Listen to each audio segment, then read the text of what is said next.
بسم اللہ الرحمن الرحیم السلام علیکم ورحمۃ اللہ۔ سابق secretary election commission Qamar Dilshad نے جب اس بات کا انکشاف کیا کہ جنرل عاصم کسی وقت بھی یونیفارم کے اندر وردی کے اندر صدر بن سکتے ہیں، اور جب وہ صدر بن جائیں گے تو وہ پھر اس طرح کے صدر نہیں ہوں گے جس طرح کے ممنون حسین یا پھر آصف زرداری یا پھر عارف علوی یا اس طرح کی اور جو پپٹ قسم کے ڈمی قسم کے مختلف جب جماعتیں گورنمنٹ کے اندر آتی ہیں تو اپنے یہ صدر لگاتی ہیں، اپنی مرضی کے مطابق اپنے تابع رکھنے کے لیے وہ ایوان صدر کے اندر ان کو بٹھا دیتے ہیں۔ تو انہوں نے بتا دیا تھا کہ اگر جنرل عاصم یونیفارم کے اندر، ویسے یہ بات اب طے ہو چکی ہے، کنفرم ہے 100%، کوئی اس میں رتی برابر بھی اب ڈاؤٹ نہیں ہے، رتی برابر بھی، کہ اس میں کوئی تبدیلی آ سکتی ہے، اس کے اندر کوئی چینج آ سکتا ہے، یہ اب طے ہو چکا ہے، رتی برابر بھی اس کے اندر کوئی تبدیلی کے چانسز نہیں ہیں۔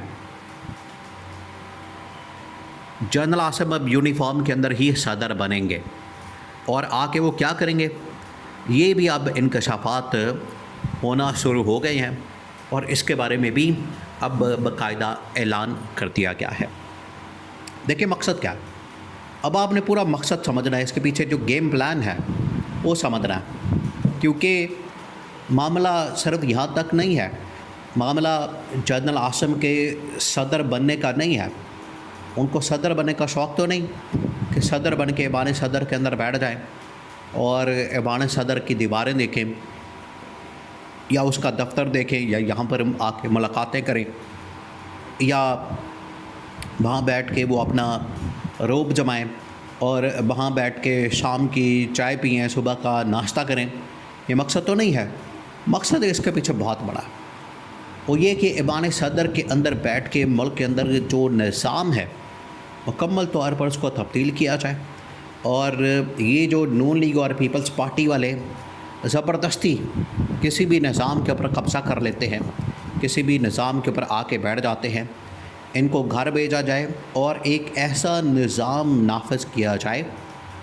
جس کی وجہ سے عوام میں مقبولیت ہو، عوام کے اندر ایکسیپٹنس ہو، عوام کو ریلیف ملے، عوام کی فلاح و بہبود کے لیے کام ہو اور پاکستان آگے بڑھے۔ کیونکہ موجودہ اگر نظام دیکھیں،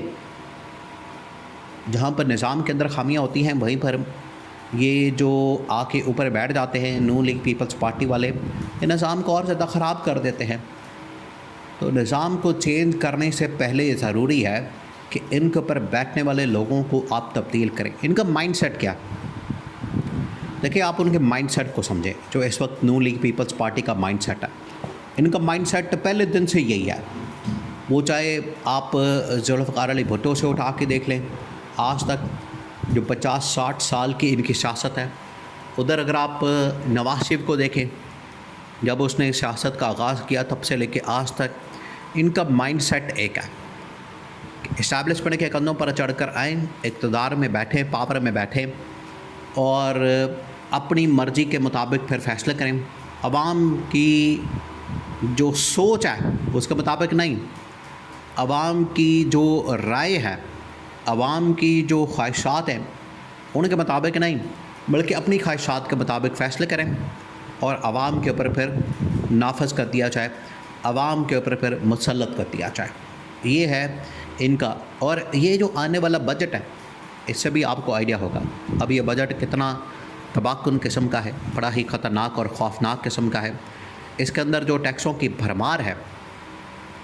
اس کے اندر جو ٹیکس لگائے جا رہے ہیں ایک ایک چیز کے اوپر، جو چیزیں بچی تھیں، گاڑیاں، الیکٹرک گاڑیاں، پھر اس کے بعد سولر پینلز، اس کے علاوہ اور جو نئی نئی چیزیں اس وقت پچھلے 1 سال میں مارکیٹ کے اندر آئی ہیں، جو کہ ایسے لگتی تھی کہ ان کے اوپر ٹیکس نہیں ہے، آلریڈی ان کے اوپر اتنا ٹیکس موجود ہے، انہوں نے مزید ٹیکسز لگانے کا فیصلہ کر لیا ہے۔ تو یہ عوام کا مزید کچومر نکالنے چاہ رہے ہیں، یہ جو بجٹ آنے جا رہا ہے یہ عوام کا کچومر نکال دے گا۔ تو ان کا کیا فائدہ، نون لیگ کا پیپلز پارٹی کا فائدہ کیا؟ یہ جو الیکشن سے پہلے اتنا شور مچاتے ہیں، اتنا واویلا کرتے ہیں، اتنی کیمپین کرتے ہیں اور اس کے اوپر بات کرتے ہیں کہ ہم پتہ نہیں کیا کر دیں گے، ہم تارے توڑ کر لے آئیں گے، چاند توڑ کر لے آئیں گے، یہ اس طرح کی باتیں کرتے ہیں۔ اور اب ان کی حالت دیکھیں تو اسٹیبلشمنٹ نے بڑا واضح کر دیا، اسٹیبلشمنٹ نے پورا منصوبہ کھول کے رکھ دیا کہ جب جنرل عاصم منیر صدر بنیں گے یونیفارم کے اندر تو وہ آتے ساتھ جو اعلان کریں گے وہ آ کے بیٹھ نہیں جائیں گے، وہ آ کے ریسٹ نہیں کریں گے، وہ آ کے وہاں پر عیاشی نہیں کریں گے، وہ آ کے وہاں پر اللہ تللہ نہیں کریں گے، بلکہ جو سسٹم کے اندر خامیاں موجود ہیں، سسٹم کے اندر جو فلاز موجود ہیں ان کو دور کریں گے۔ نمبر 2 جو بنیادی تبدیلی ہے، گورنمنٹ کی تبدیلی، حکومت کی تبدیلی، شہباز شریف کی تبدیلی یہ لانی ہے۔ وہ کس طرح سے ہوگی؟ اس کے لیے آئین کے اندر، قانون کے اندر بڑا واضح پرنسپل موجود ہے، بڑا واضح طور پر یہ پلان موجود ہے کہ جب بھی آپ نے سسٹم کے اندر چینج لانا ہے، تبدیلی لانی، گورنمنٹ کو چینج کرنا ہے تو اس کے لیے پھر الیکشن کال کرنے پڑیں گے، الیکشن کے ذریعے تبدیلی آئے گی۔ پھر چاہے آپ فارم آف گورنمنٹ پریزیڈنشل بنا دیں، صدارتی نظام بنا دیں یا پارلیمانی نظام، دونوں میں سے کوئی بھی نظام جب آپ نافذ کریں گے تو الٹیمیٹلی آپ کو الیکشن کال کرنے پڑیں گے، الیکشن بلانے پڑیں گے، الیکشن کروانے پڑیں گے۔ تو یہ بتا دیا گیا ہے کہ پہلا جو مقصد ہوگا، پہلا جو ایکشن ہوگا، پہلا جو سٹیپ لیا جائے گا جنرل عاصم کی جانب سے وہ یہ ہوگا کہ صدارت کا عہدہ سنبھالتے ہی ملک کے اندر وہ عام انتخابات کا اعلان کر دیں گے، ملک کے اندر الیکشن کا اعلان کر دیں گے کہ الیکشن کا اعلان کر دیا جائے ملک کے اندر، پورے پاکستان کے اندر، اور اس کے نتیجے میں عوام کے مینڈیٹ والی گورنمنٹ کو لا کے بٹھا دیا جائے گا۔ جس کو عوام کا مینڈیٹ حاصل ہوگا، جس کے پاس عوام کا مینڈیٹ ہوگا، اس کو لا کے بٹھا دیا جائے گا۔ یہ نہیں ہوگا کہ یہی نون لیگ اور پیپلز پارٹی ان کو ہٹا کے ان کو لانے کا فائدہ تو نہیں۔ اس سے بالکل واضح نظر آ رہا ہے کہ دو عمران خان کی بڑی جو ڈیمانڈز ہیں ان کو پورا کیا جائے گا۔